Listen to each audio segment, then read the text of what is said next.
That's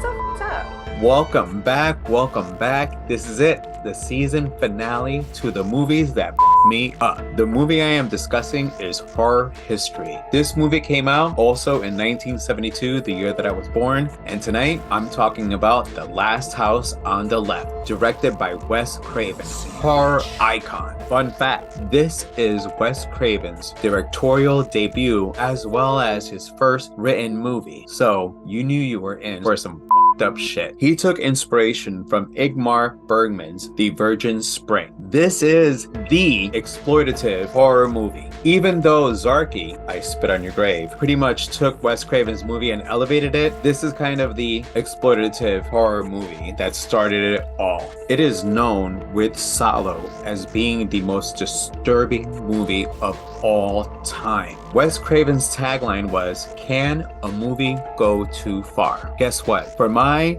young teenage mind, this shit was just a little bit too far for me. So, in doing some research, I ended up finding out that this movie had a bunch of other different titles, and none of them worked. And then Craven was told The Last House on the Left. He actually thought it was terrible. Guess what, Craven? You were wrong. There's a scene where Weasel is talking to Krug, and he asks him, "What do you think was the sex crime of the century?" That was supposed to be one of the titles. It didn't work. Guess what else I found out? This movie was shot in Weston, Connecticut. Yeah, we're gonna add it to the list of places in Connecticut we're not going to go to. We have Kent on there, so now we have Weston. Like Salo, Serbian Film, and Spit, this movie also got banned. It was banned in the United Kingdom and in Australia. Here in the United States, they had to edit it down so it can get an R-rated release. There is another version with some footage that got cut out. Like, what else did get cut out at that time? Like, for real. I want to see it. The fuck is wrong with me? Mari and Phyllis head out to a concert. It's gonna be Mari's 17th birthday. Well, holy shit. They have no idea just how fucked up this birthday is going to be for them. On the way there, they're listening to the radio, keep changing stations. You know, guys, turn the knob, whatever came in, that's what came in. One of the stations told them about an escaped serial rapist killer.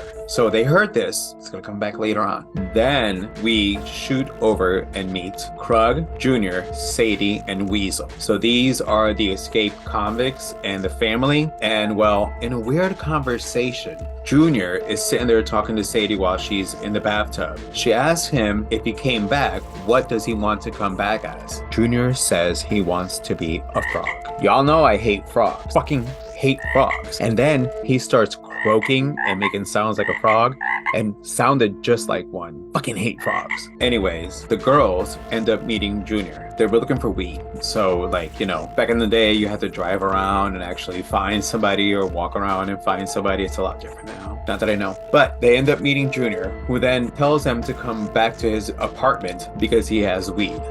First of all, you don't go back. Tell them to come back down, bring it to you. But yeah, I'm not going upstairs, especially if I don't know you. Hell the fuck no. But these stupid girls did. So the second time that I saw this movie, I watched it with Adam. And well, when we get shortly to what we're going to talk about, Adam got up, asked me what the fuck was wrong with me because we were watching this movie. He left. I stayed and finished and watched the movie. Couldn't help it. So that scene with Phyllis, well, this is it. This is what me up in this movie. Yeah, gonna need a shot for this one.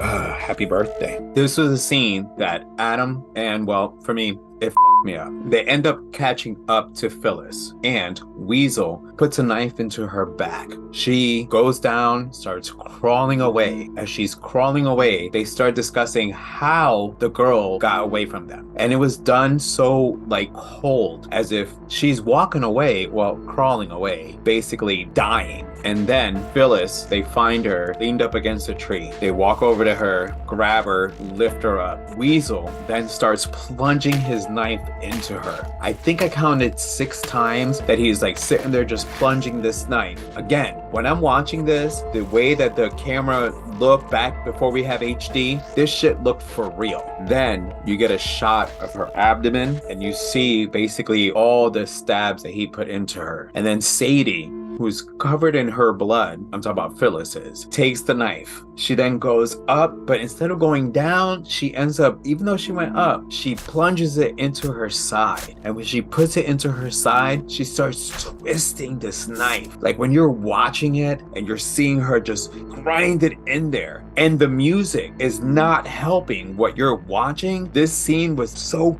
up. Every time that the knives plunge in or it twists, the music is playing along with it and it just fucks you up. So there's a moment when Phyllis, after she goes down and Sadie pulls the knife out, that it looks like she's pulling something. I rewound this movie last night 3 times because it kind of looked like she was pulling out her intestines, and then by the 3rd time I said to myself, why the fuck do you need to see that? Now, I've seen much worse up until now. I mean, honestly. But again, we're talking about movies that me up. So when I first saw this, I was young, and the way that it looked so real. It looked like you actually watched someone being murdered, that it is some shit that like sits with you and it you up. So when you're watching it, honestly, like it doesn't show you much. However, the genius, just like Hopper and Carpenter, who don't show you the brutality, it's all in your head. It's the same thing. So Wes Craven was ahead of the time, just the same way as Hopper was when they did Texas Chainsaw Massacre, where you didn't actually see the violence, but you kind of saw a lot more of it in your head. Now, there is some black comedy in this movie. Wes Craven probably did that, along with some of the music that was used in order to disarm you before you got to these scenes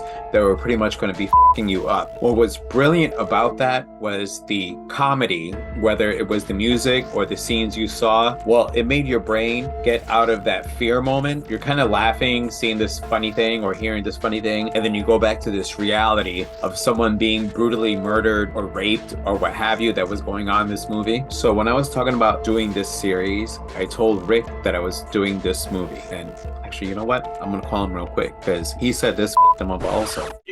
Hey, I'm recording the episode for The Last House on the Left, and I kind of was going to mention how this movie fucked you up. Didn't you say this movie fucked you up? To avoid fainting, keep repeating. It's only a movie. Only a movie. Only a movie. Take as much as you can. Only a movie. Remember, this is only a movie. The Last House on the Left. What can I say? This is an absolute classic. Newer horror fans may prefer the remake more, but what they have to understand is back in 1972, horror films just weren't presented this way. Viewers were instead thrusted into a world that just felt way too real. No fancy cinematography, simple soundscapes, horrendous audio. This film was Wu-Tang before Wu-Tang. Top tier, raw, pervasive violence. You would think you were watching a documentary, and that is the genius of this movie. David Hess as the villain Krug was fucking brilliant. This guy was born to play a villain. Say hello to your boyfriend, baby. I mean, Krug made his own brother commit self-harm. Definitely a cult. We have repeated stabbing, dick biting, blood, guts. This film has it all. The crimes depicted in this film, while tame compared to today's standards, yeah, scary. The film had every viewer back in 1972 questioning what they had just witnessed. And what really makes movies like this so memorable, even after all these years, is that it can happen to you. And that, my friends, truly is a movie that f***ed me up. The Last House on the Left. This is a rape revenge movie, so Krug Jr., Sadie, and Weasel, well, they get their comeuppance, so you have to watch this movie to see exactly how they get fucked for what they did. So add this to your catalog of horror movies that you have seen, because you're not a horror fan if you did not see this movie. As I said, this is a season finale, so tune in next week. There's going to be a little special episode, but this is it. I hope you have enjoyed the series season 1, so make sure to hit that subscribe button, follow so you can get the updates. I will be back because you know what? I saw that you enjoyed the movies that fucked me up. So until next time, ta-ta for now.